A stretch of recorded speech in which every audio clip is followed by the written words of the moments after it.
All right, guys, we are live. How you doing? How you doing? It's Ishai Breslauer, CRE SharkEye Show. And before we start, I always check my connections. And if you hear me, if you see me, yell, scream, we hear you, or stuff like that. So we can actually be sure that everything is going correctly. Let me just check it on LinkedIn, on YouTube first. YouTube, are you working? Let me see. LinkedIn, are we live on LinkedIn? Seems to be that we are live. Yes, we are live on LinkedIn. Let me check before I officially start the show. I always check the connections and make sure that things are running smoothly, and it seems like we are. So cool. Okay, let's get back to the show. And okay, guys, I'm starting officially. Are you guys excited today? I am excited because we have a very special guest. Hi, guys. This is Ishai Breslauer with the CRE SharkEye Show, where we discuss commercial real estate. Who's not excited about this? And usually on Thursdays, I try to go more inspiring. And today, we actually, finally, I got a woman to the show. It's so exciting. And all of you guys that have been here, with all due respect to us guys, a woman, and she's not only a woman, she's a leader, she's an influencer, and she's 23. She's like 23, and she's doing all she's doing here in real estate and construction, and she's smart and she's fabulous, and she's all over LinkedIn, and you're going to enjoy it so much. Don't miss out on this, because this is going to be a spectacular show. Before we start, I just want to remind you of my 7-day CRE challenge. If you want to get to know commercial real estate, this is your opportunity. You can find out the links below. You will find this. And today we have a very special guest. So let's dive right into it. Thursdays, we're going out to the weekend. We want to get some inspiration, and here we go. So hi, Nicole. How are you? Thank you for being on our show. It's really exciting. Thank you for having me. Happy Thursday. Happy Thursday. Pleasure having you. So you know what? I'm looking all over the place, and I'm seeing, you are an active, as we call, an active person all over the network, but not only active, but talking about interesting things, whether it's construction or development or business, anything to do with commercial real estate. And I really love to hear your personal story. But before we do that, tell us a little bit what you do now, what company you're involved with. What is your world today? Yeah, so our world today is a little crazy. Obviously, we're in the midst of a pandemic. I hope everyone watching, I'm sending my blessings out to everyone's family, friends, and loved ones. I know we're in difficult times, and not everyone's as fortunate to be healthy and, blessed. So I'm sending my blessings out to everyone.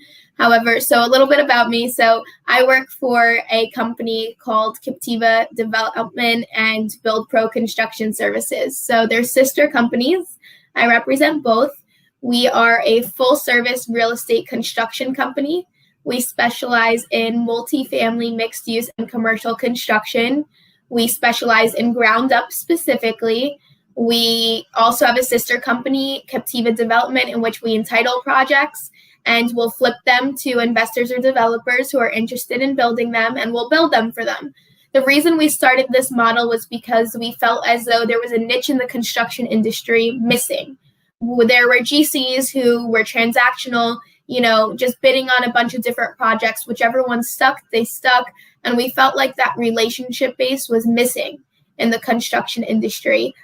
We didn't want it to be just a quick bidding war or a transaction. We wanted to really get to know our clients and offer different services so that you're able to trust us. Because let's be real, some GCs have bad reps, and they're known for change orders and this and that and not being completely honest. And we're completely transparent with the way that we do business. So, one thing we wanted to focus on as a construction company is getting involved early on the construction projects, whether it's in land acquisition and helping you underwrite the deal, because a lot of developers and investors, and what we're seeing today is there's less developers that are experienced developers and more investors of people who, had your everyday job, whether it was a teacher, a lawyer, a dentist, a doctor, who now realize, real estate's the cash cow, and they all want to get involved, and they have this equity or capital but they don't know where to start.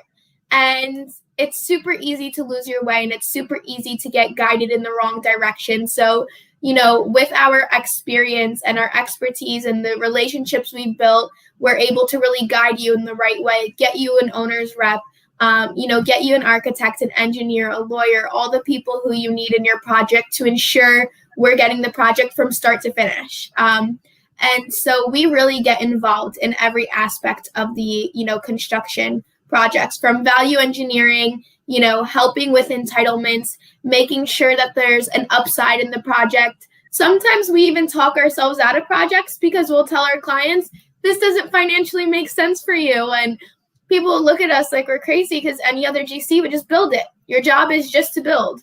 Well, we don't want to just build. I think my reputation's everything. I'm young in the industry, and if I'm going to represent a company and put myself out there and go on podcasts or make videos or talk to people, I better know who I'm representing, and I better know that I have that client's best interest, because I have 50 plus years in this industry to go. So it's super important. Exactly. Why 50, 100, and 150? 100, 200 years. Yes. My life. So it's my life. I eat, sleep, breathe this industry. This is what I love to do. And BuildPro is a company that I believe has strong morals and values, which is really important. They have, a strong culture and community. We're not employees, we're a family. We all work together. My clients text me, call me in the middle of the night. They need help. We need this, we need that. They don't need to contact 10 different people to get a hold of someone. They call me directly, and I report directly to the owner and CEO of our company, which is Richard Osica. He is the only owner of our company. We don't have any partners, but BuildPro is an amazing company because we actually started in Germany. And Richard's family is from Poland, so they're Polish. And he took over a small GC company from his father, and it was in Germany. We're still overseeing about 850 units as a CM there. So we do act as a CM or a GC for anyone wondering, which is in layman's terms, construction manager or general contractor. And he brought it to the US, to what it is today. So we have an office here in Saddlebrook, New Jersey, which is not even a 30-minute drive from Manhattan. And we're in the process of negotiating our lease and moving to Jersey City, which is super exciting because there's so much going on there. And then we have our secondary office in Houston, Texas. We see Texas as an amazing market. Do not sleep on Texas. I know you guys are reading those statistics and watching what's going on in the market. And I love New Jersey, but hey, as a developer, you have to go. Moving out of there. We'll talk about the market soon. We'll have a lot to talk about. But before we go there, first of all, it's really exciting. What you told me now convinced me already to find out more when we needed development. If I needed development, to talk to you guys, and whoever's listening, I'm sure already got a good pitch here. That's a great one. And I think that the one that you actually nailed it with was with the fact that you guys care and you guys make sure that everything goes well along the way, because development construction is really a complicated type of a thing. We know it. And you need someone who knows his stuff and someone honest. So let's for example, I just want to shift gears for a second. How you're young, you're 23 years old in this industry and you're doing so much. Can you tell a little bit about yourself, about your story, how you got into this and how you got involved in this whole thing? Absolutely.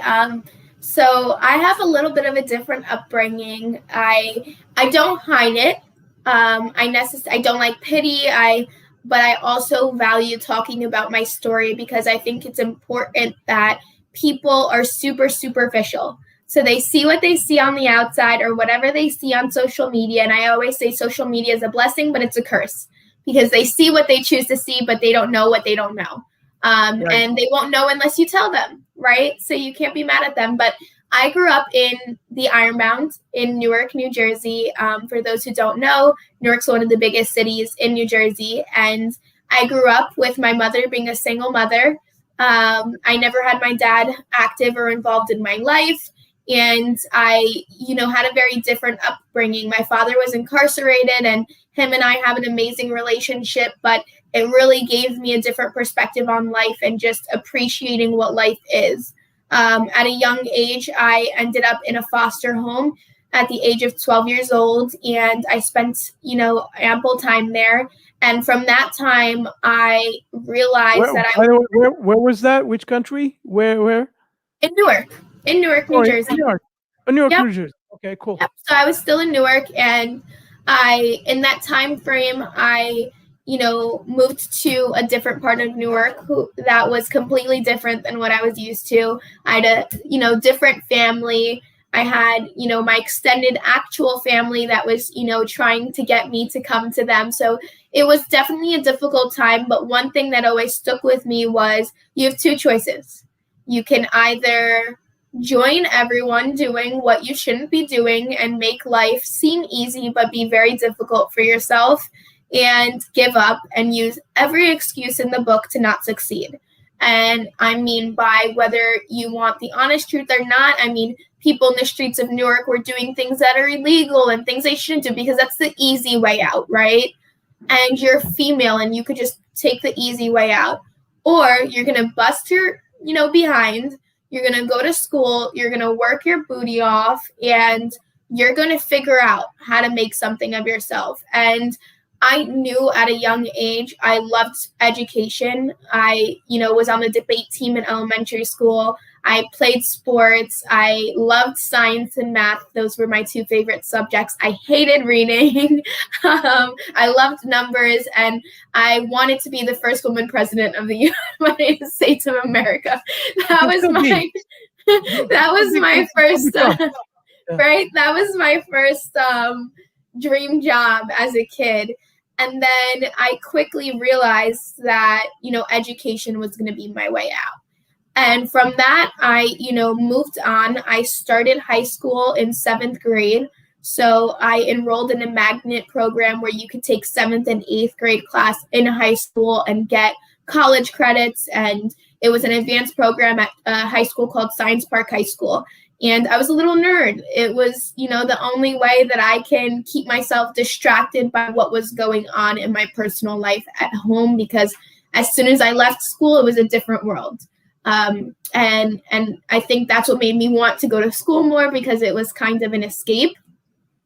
And from there, I went to decide which college I wanted. And at this point in my life, I was living with my aunt and uncle in Homedale, which was a more affluent area in town, and they took me under their wing, and I'm so fortunate for them. And they gave me a stable home. And so finally, a sense of stability, and seeing them as an immigrant family coming from nothing. My uncle was born in Portugal, and, he built that American dream, and he never created excuses. I mean, I grew up in an old-fashioned house when they took me in, where the girls, cooked and cleaned, washed the dishes. The boy, took out the trash. And, that's the way that we were raised. You get home by 10 p.m. when you're 18 years old. You live under my roof. It's my rules. And we had a very conservative, old-fashioned household.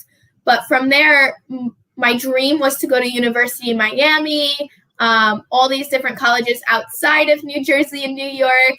And my family, being the family that they are, they wanted me as the girl of the house to stay in New Jersey. So at this point, I was working at Bank of America, and I was working under the CSR as well as Merrill Lynch branch.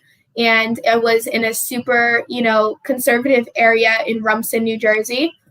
And I learned about sales and banking. However, the bankers weren't making What'd you that do much. there?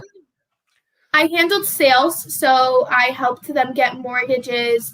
I moved them towards, getting new loans, a lot of loans, and I didn't like it. I felt bad trying to get them to get loans and things that they didn't need, but I loved the financial aspect and, the banking aspect.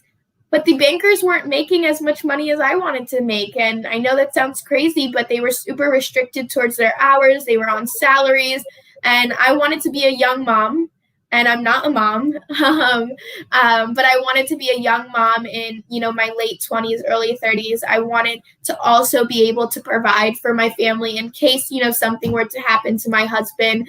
I knew financial stability and wealth was one of my top goals, other than health and, staying faithful and all those things. Financial stability, because of where I came from, was my goal, and figuring out how to do that with putting in the least amount of time possible, because how am I going to make money and be a mother? So I think from a woman's perspective, everyone thinks men work and men make money and all these things, and that's great. But then if you're realistic, which people don't think as far down the line, how am I supposed to do that when I'm raising kids? Because I want a big family, right? I want 4 to 5 children, and how am I supposed to do that 20. if I have all these? Yeah, 20, right? If God willing. But how am I supposed to do that and work and provide? So I looked at things, whereas so many people in their early 20s and, college years, let's have fun now and work later.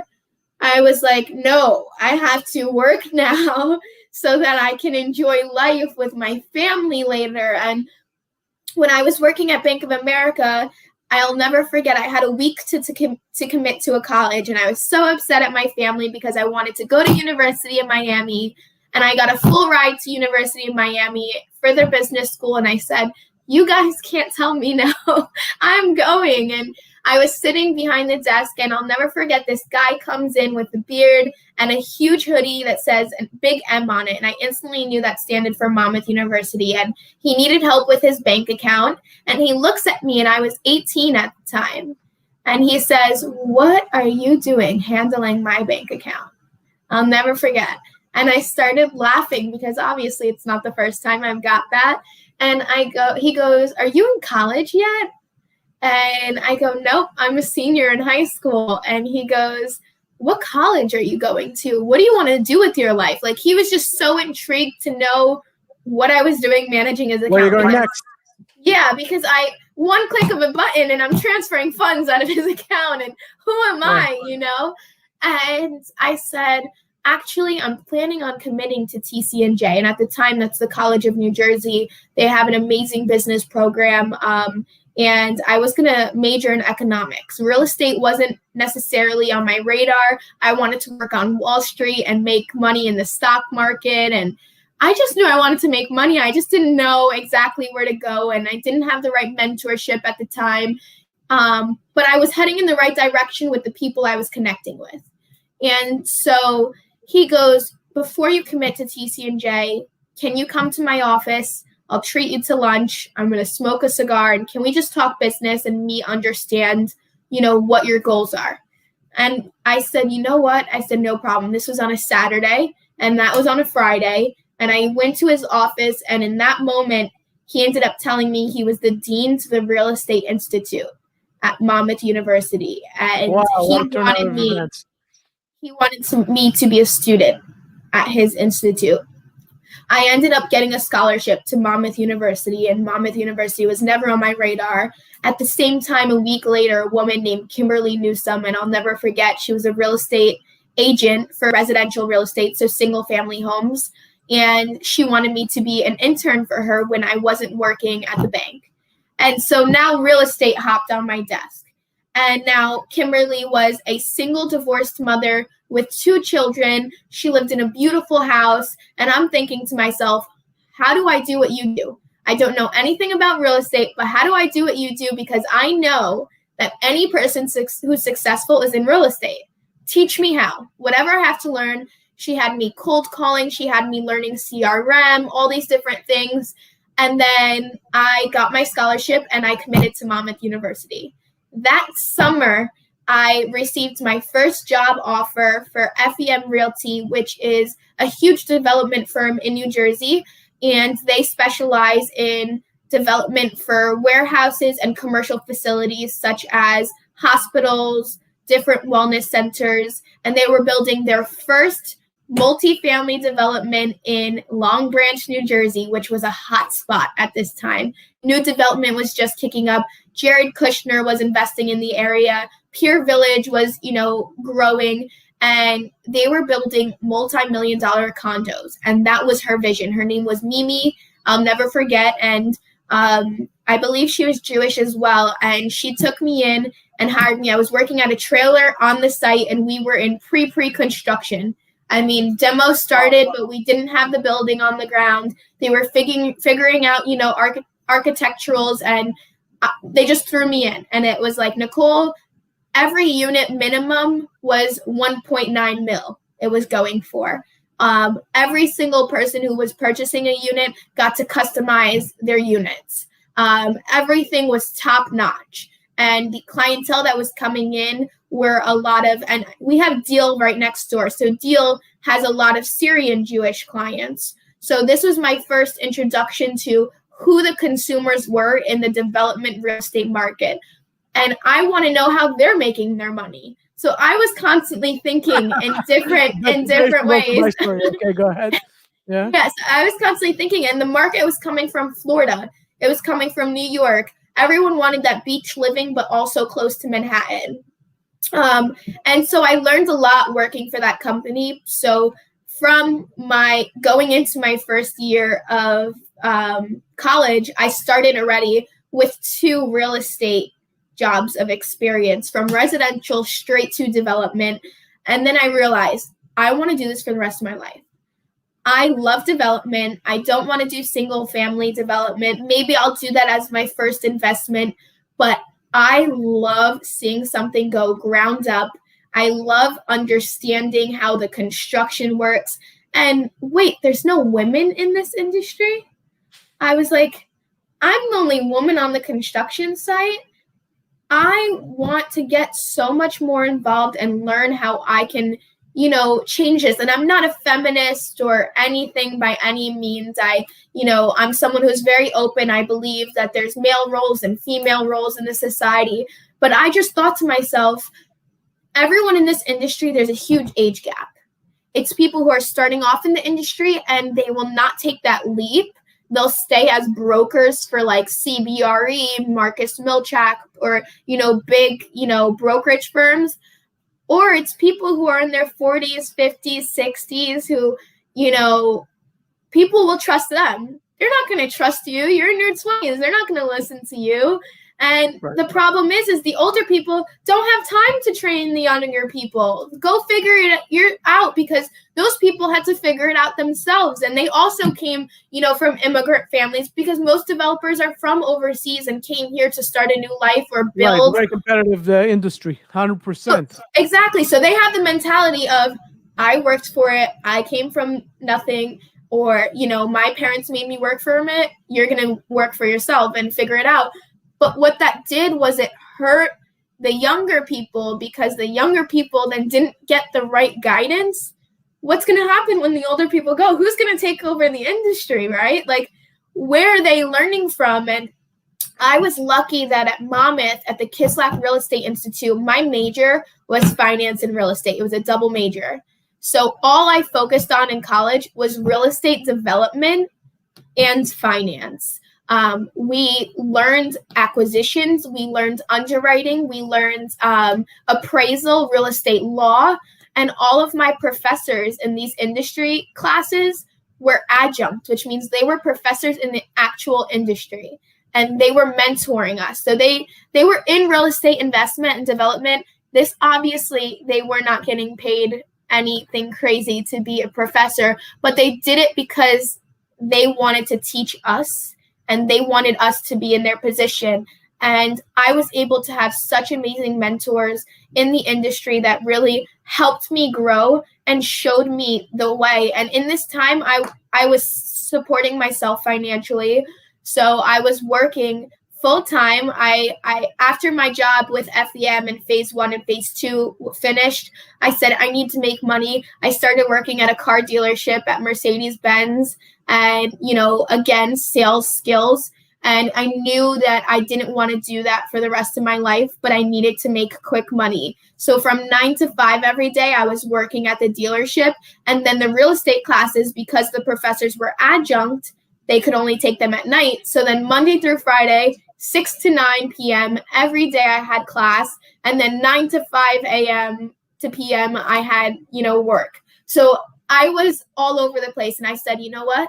I'm no longer going to work for another company that's not going to add towards my future. The only company I will work for will be, if I'm not doing my own thing, will be in real estate development. And at this point, I just started my LinkedIn. It was super new. It wasn't really, big. I saw people on it, but I wasn't paying attention to it. And I noticed a direct message from BuildPro, and I ignored it. I said, "You think I'm going to work for a construction company?" What did they write you? They wrote me, I'll never forget. It was a message that said, "Hey, we love your ambition. We'd love to talk to you about a real estate opportunity in the construction world." About your ambition? Your posts or your... I guess so. I had a lot of work experience with different real estate companies that were... I got it. Your profile. Okay, cool. Yes, and I also...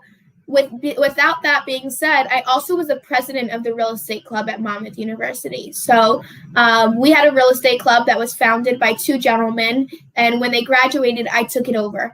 And it was a club where we had all students who were interested in real estate, and we would have real estate professionals in the industry come and talk to them. I was in charge of helping them find jobs when they graduated. So I was connecting with a bunch of different people in the industry, and they were like, "Nicole, when are you going to work for us? You're helping all these kids, but when?" And I was a freshman when I became the president of the club. So I had my 4 years. So I was helping the seniors, and I was like, "I'm not ready." And so when I finally was ready, I had all those connections and I established those relationships. And Monmouth University every single year would have a real estate dinner. And it had people would fly to come to our dinner because the Kislak Institute is very well known here in the East Coast. And I'm talking about Cushman, Somerset Development, Ralph Zuckerberg, also another Jewish man. He built Bellworks in Homedale, which is an amazing project. All these different, Peter Reinhardt, all these different people in the real estate industry would come, and they would pay thousands of dollars just for their chair because they knew everyone was going. And I was the one helping direct the students, and all we did was network. We would have cocktail hours, and us students, there were probably 10 to 15 of us in real estate who would go, and it was just so many people to talk to and get to meet. So by the time I was ready, I had a difficulty finding what company I wanted to work for because people don't realize this, but development is so broad. You can be a broker, you can do finance, you can do insurance. Like, I was so overwhelmed. I said, from brokership, retail, asset classes from here to there. Yeah, commercial real estate is a huge world. Yes. And I said, I don't know where to start. And then I realized there's so many people who know finance. There's so many people who know investment and all of these things. But what are the one thing that people who do investment and development avoid because it's so complex and time consuming and they just hire someone for? A construction company. If I could understand the way construction works, the prices that go into materials, the way because development is not just putting the money down, because anyone could put the money down. But now you have a year or two long construction project and you are trusting those subcontractors. You are trusting, it's like a body, right? You can have a skull and bones and skin, but the construction is everything that comes on the inside, the engineering, all of that stuff. If I could understand that, then I can do development on my own because I understand that. And with that, I'll automatically understand the finances side because my customers need finances. And I'll automatically understand how much money they need because majority of the money is the construction. It's not the land acquisition. So I worked my way backwards and... Depends where. Yes. Depends on what. In some places, it's 50-50. So it's... But it's a large bulk of it. Right. But in some places, it's all construction and the land is worth almost nothing. So, right. Yeah. But I have a comment about that. Just 1 second. I want to hear the continuation of the story. But I'm saying when it comes to, in my opinion, when it comes to development, and that's what I learned very early on, I went around with a developer who did a lot of stuff, pretty big guy. And he told, he said to me, I'm going to teach you something. I'm going to teach you something. Everything you see in front of you is just blocks, meaning the material, construction material is just, it's nothing. The main thing is the land. He picked up the earth and he was like doing this. And he said, this is the value. The location is the value. That's what appreciates over time. The actual material, the construction depreciates and you have to actually work with it. Sometimes you can get benefits with taxes and stuff like that. But the actual land is the value.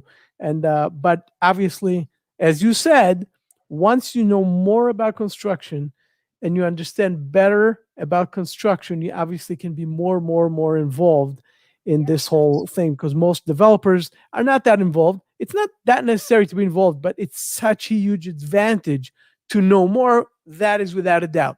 It goes without saying, absolutely. For sure. And I'm someone who I need to understand every aspect of something to do something. For example, everyone asks me, when are you investing in stocks? And I've dabbled in here and there, but I need to understand it inside and out, because I'm not going to just do it to do it.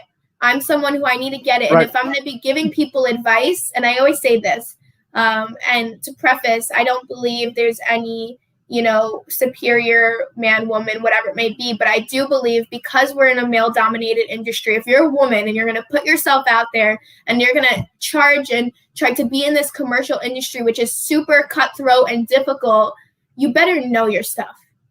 You better know what you're talking about, because you're going to get on a conversation on the phone with a guy.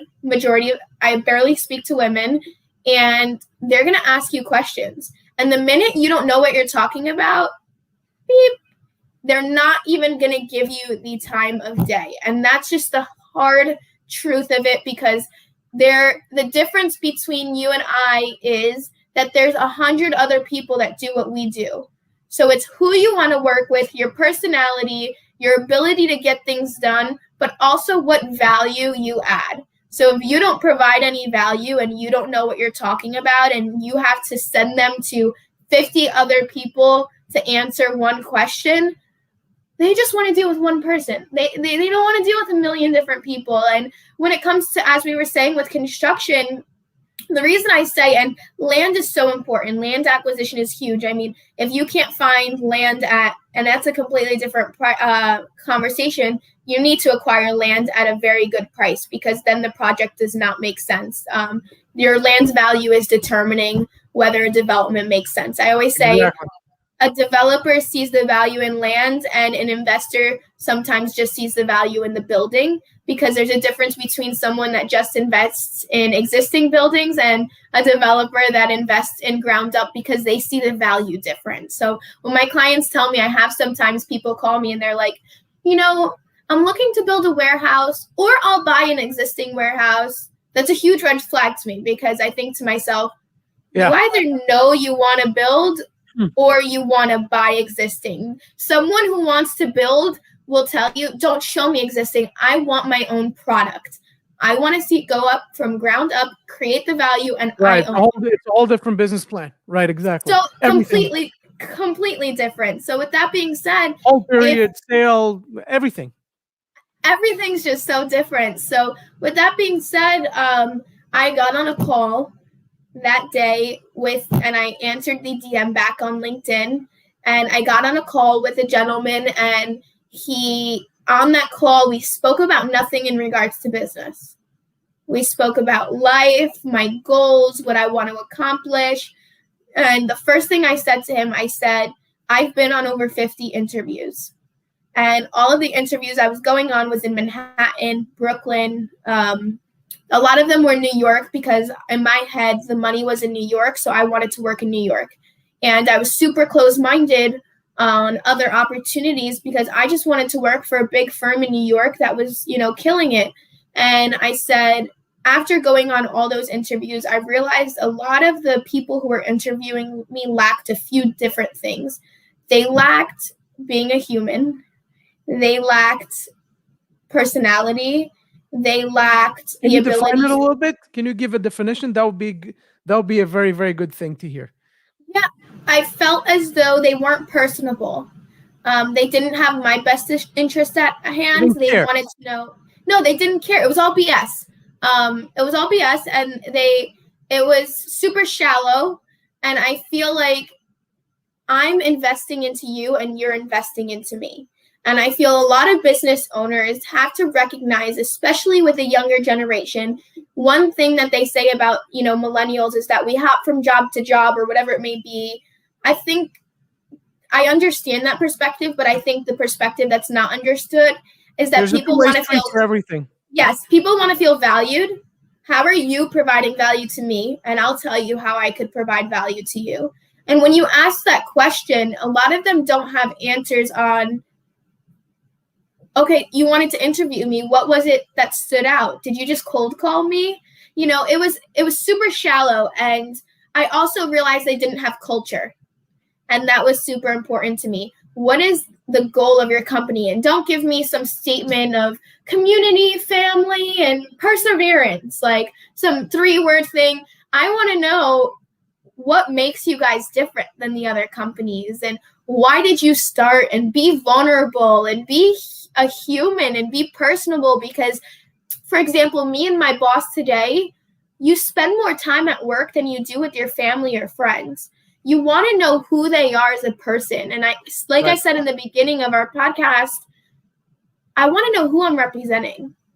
And I want to know why. Because if I don't believe in what you believe in, and if I don't have the same goals, and I don't have the same vision for your company, and if I feel as though I have ideas for your company and you don't care about my ideas, I don't want to work for you. Because one thing I learned at a very young age, and I learned it when I worked at Bank of America, was something called 360 coaching.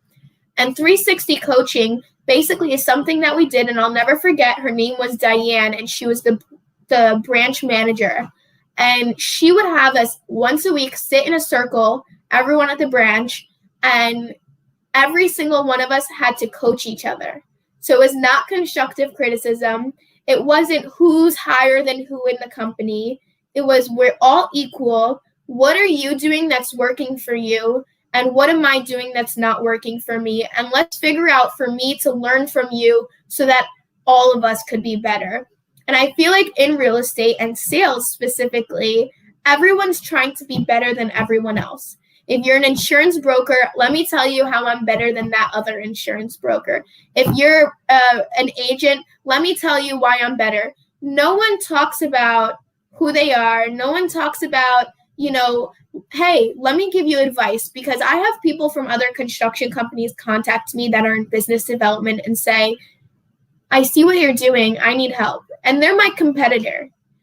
And I will give them advice on what to do, because at the end of the day, if you believe in your mission and who you are as a company, another company is not a threat to you. I want someone to choose to work with me because they have other options and they're choosing to willingly work with us because they believe in us. And if you try to put down those other people, or for example, my boss never looks at me and says, well, I'm your boss. He never says that. And that's why when people ask me who our owner of our company, he doesn't like being referred to as the CEO, the managing member, the partner, the owner.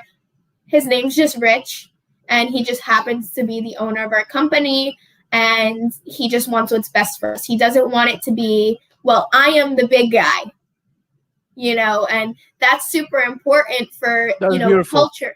Yes, because everyone wants to feel important and everyone wants to feel like their voice is heard. And it's so funny because the idea of this big marketing of LinkedIn was something that I came up with, that I went to Rich and I said, we need to capitalize on this. And when I say capitalize, I mean, I post videos and I get negative feedback.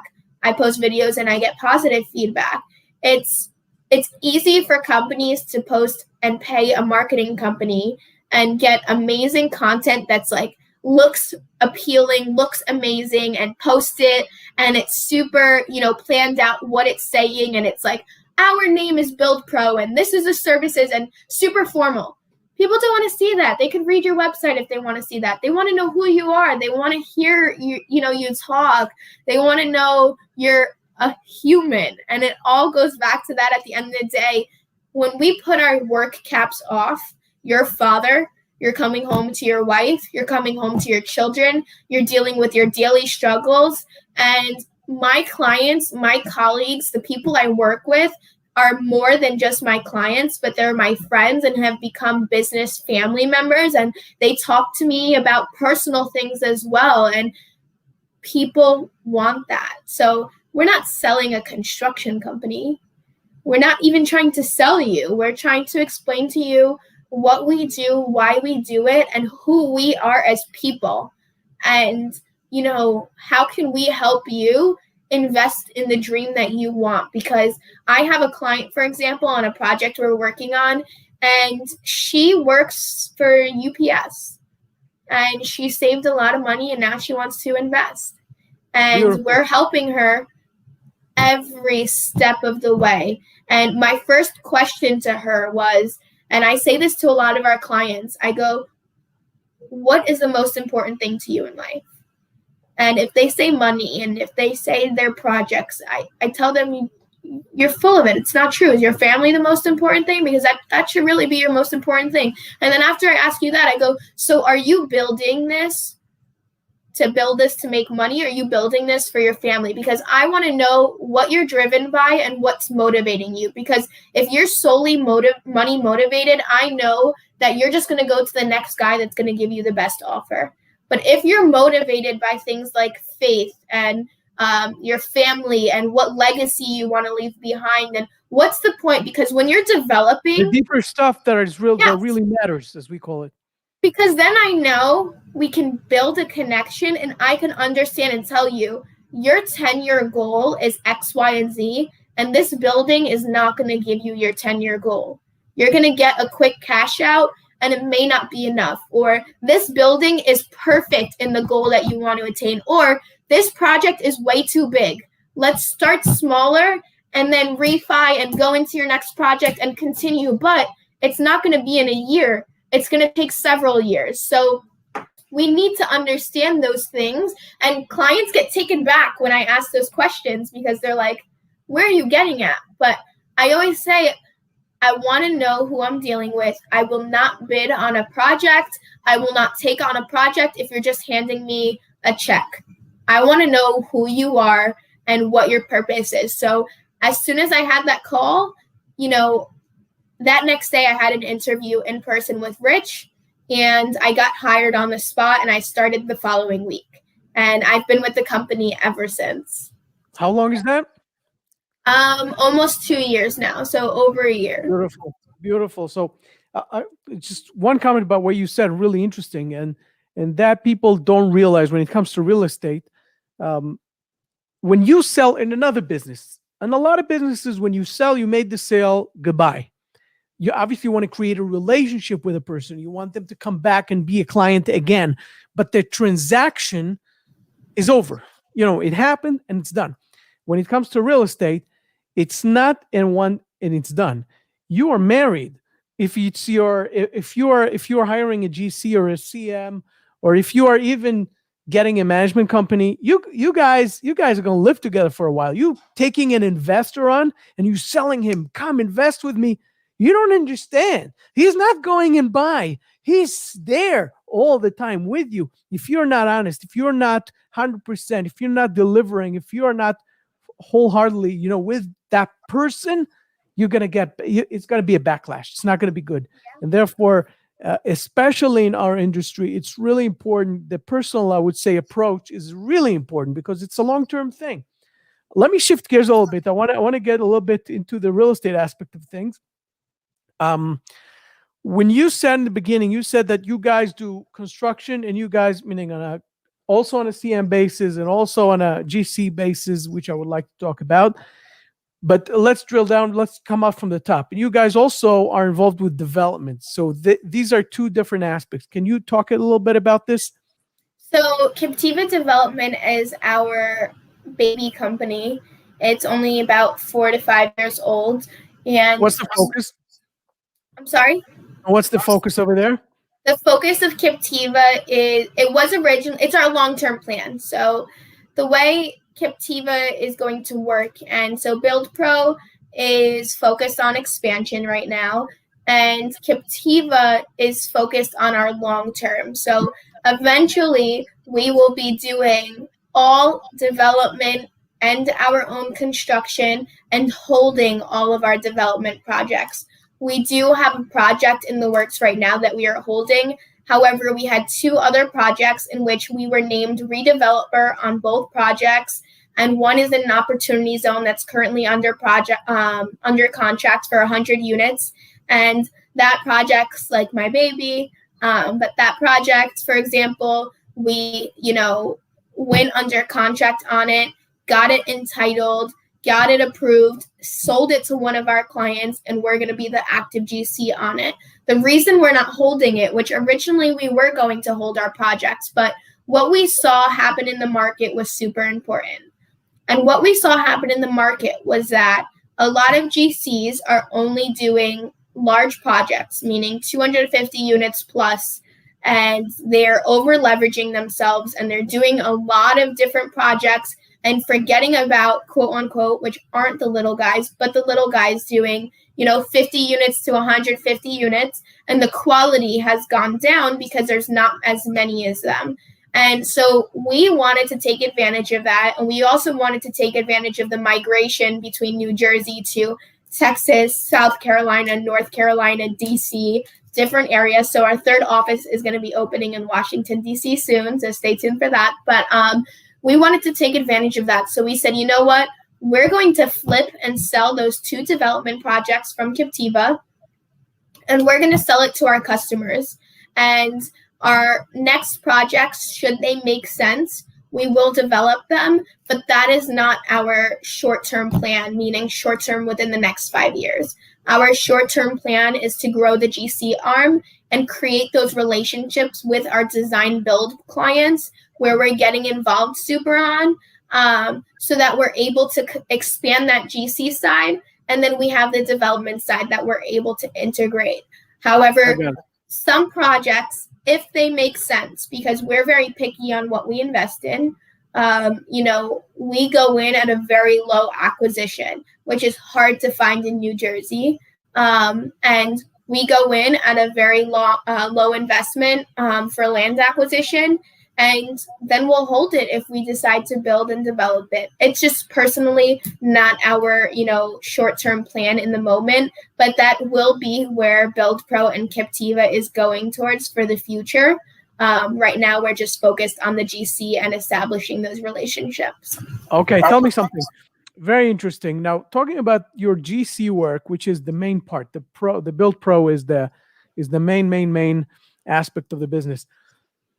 What are you guys busy with mostly? What type of construction? What type of projects you guys going to take on?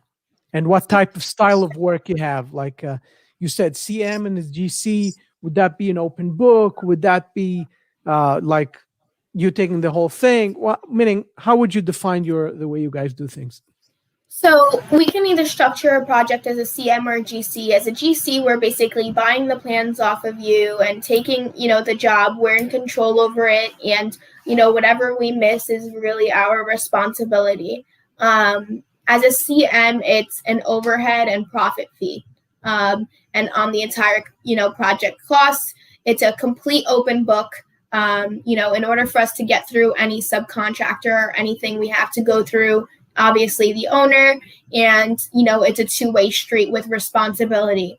And as a GC, we are licensed in New Jersey, Pennsylvania, and Texas, and we can do GC work in Florida as well. And we were expanding to New York prior to the pandemic, but we decided not a good idea. Not something we want to touch it in on. However, exactly. However, we can CM work nationwide. And a lot of our clients like CM work because they like the open book. However, if you're an unexperienced developer and you don't have experience, we prefer the GC side because then it gets super stressful on the CM side when you're going back and forth with everything. No, it's a lot. You have to get a lot of contracts. Just the legals. Just the individual contracts with every subcontractor can kill you if you're a new developer. Yes. And then a new developer will get overwhelmed and you will die. So right, exactly. Exactly. That's why the one GC is a good solution for, I would say, for someone who's doing that type of scope and it doesn't want to actually deal with subcontractors. But right, could save some money without a doubt. Meaning, if you're looking at that, and if you have less projects, I would call you. If you're a developer, you have less projects, you can definitely go on the CM open book option. That's what I would suggest to anyone listening. But if you are like a guy who wants to be just the developer all over the place and you want to build a bunch of stuff and you have a big dreams and you don't want to be focused on the details, do not do that. Get the GC going and get a good GC to handle the stuff. What type of projects you guys are doing? So prior to the pandemic, we were doing a lot of projects in Jersey City. We were working on an 11-story building. That project was actually for a Jewish client out of Brooklyn, and they were actually bringing their entire community to Jersey City. They were going to have kosher kitchens, the whole 9 yards, and it was about 100 plus units, that project. And it was 2 separate buildings. We were working on multiple different, between 50 to 150 units in Jersey City on 3 to 4 different projects, which then got put on hold due to the pandemic because of, them trying to get financing or whatever it may be, which we're looking like we're moving in the right direction. So we were doing a lot in Hudson County. Now we're doing a bunch of projects in Texas as well as New Jersey. We do a lot of commercial work in Texas as well. So we're contracted, for example, we're contracted for nationally for Valvoline. So those are super quick, easy projects. That's a oil station where you go in, you get your oil changed. So super easy shell build out. Single tenant type of things? Sorry? Single tenant type of structure. Yeah, single tenant. However, now we're getting more into the multifamily. In Delaware, we're doing a student housing conversion to multifamily. That's over 400 units. That's a big project. We're actually a few months ahead of schedule, so we're doing good there. That's a full conversion gut rehab project.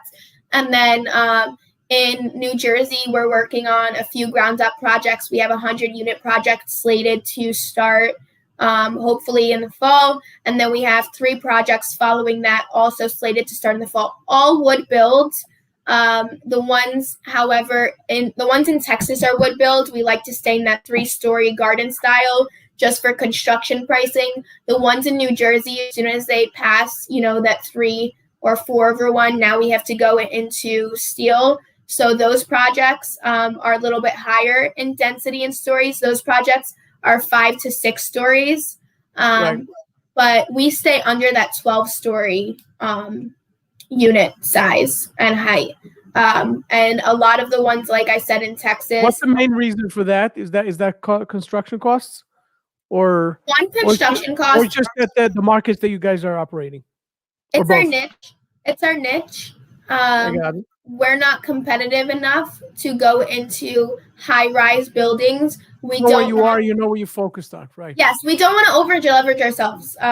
We're very big, and we know what we're good in, and we know what we need to improve in or do, and we don't want to start a new horse when we're good at what we do in this specific area. We do have a separate division where we do interior fit-outs and build-to-suits for like office tenants and clients. We've stopped that over the past few months because we're built differently. We can't compete with a mom and pop shop out of a trailer that's just doing moldings and small things for a 2,500 fit out.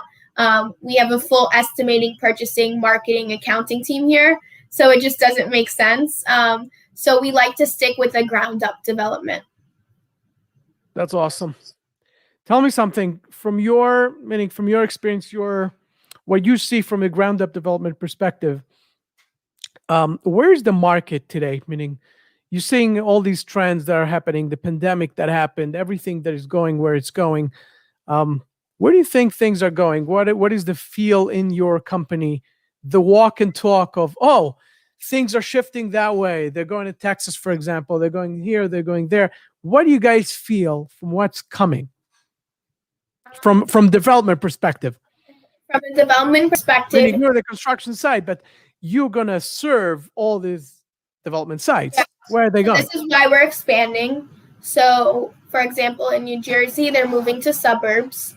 So they're moving down south or towards more areas where they're able to get more land and they're able to get, denser units, so more square feet per unit, because in the city, urban areas, they can't get that.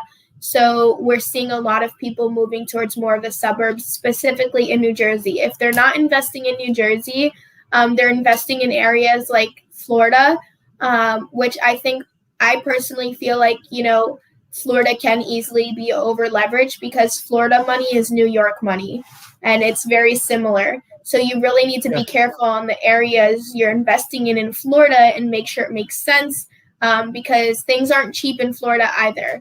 Now, from a developer's perspective, where you're making your money is going in on that land acquisition. So you need to change the land. You need to go towards the land acquisition and you need to go towards the rent. So where are they going? We're seeing Texas be a huge market right now. Our projects in Texas, I did a post about it the other night, 370 units, asking price is $13 a door. I mean, you're not getting that in New Jersey. Rents are low twos, high ones. I mean, it's similar, very similar to New Jersey, the rents, but the acquisition is so low and construction's, same. I mean, we were looking at maybe 130, so we're seeing Texas, San Antonio, Houston. I think Austin was great, but so many people are moving there. So land acquisition is really high right now, although the rents are great there as well. South Carolina, North Carolina, DC, so those markets, we're not seeing California. I had one person reach out to me in California and I said, people are moving out of California. What do you mean? Yeah, I said, everybody's getting out. Get out. But the South, definitely the South. I'm seeing an influx of people there, which is why we focused so much lately in Texas. We have over 300 acres in our control and possession right now where people are building cities. So people are coming there and they're building cities. The reason being is because you don't need to do approvals the way you need to do anywhere else. You can purchase a project today with land and you can be in the ground in construction within 6 months. It's unheard of. Yeah. The pricing for architecturals for CDs in New Jersey are anywhere between $250,000 to $300,000 for like a 100-unit project. It's like 50 to 70 grand in Texas. I mean, I can go into, but there's so many different things in Texas going on that it just financially makes so much more sense. The fear that people have is they don't live there. So a lot of developers like to actively live there so that they can be able to go to the project here and there. But at the end of the day, you have to go where the market is and you have to go where it makes most sense for your money. So that's definitely where we're seeing the market go, towards more suburban areas. People are asking for more community space in the apartment buildings because they want, if they're working from home, they want bigger apartments, they want more amenities, they want more community space, they want land. If your building doesn't allow you to have a dog, guess what? You're missing out because people want their dogs and they're working from home. They want a pet.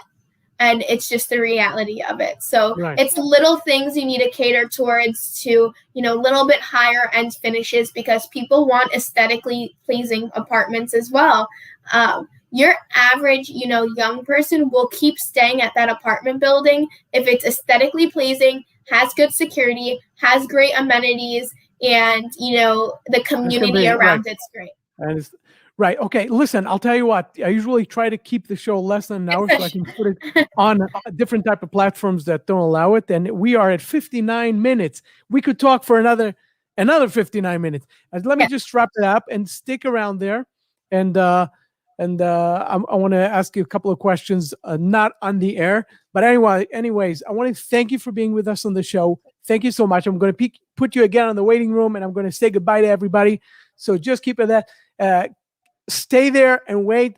Thank you so much, Nicole Cruz, for being with us. Just 1 second. I'm going to talk to you and you guys, Thank you so much for listening to Nicole. It was an unbelievable story, and I hope you guys got inspired. I hope you guys have a beautiful weekend. Again, check out the company. Check out the link about the company, about the BuildPro, and about their activities and everything else. And you can contact her directly. All the stuff is there. And I wish you guys a beautiful weekend. Take care of yourselves.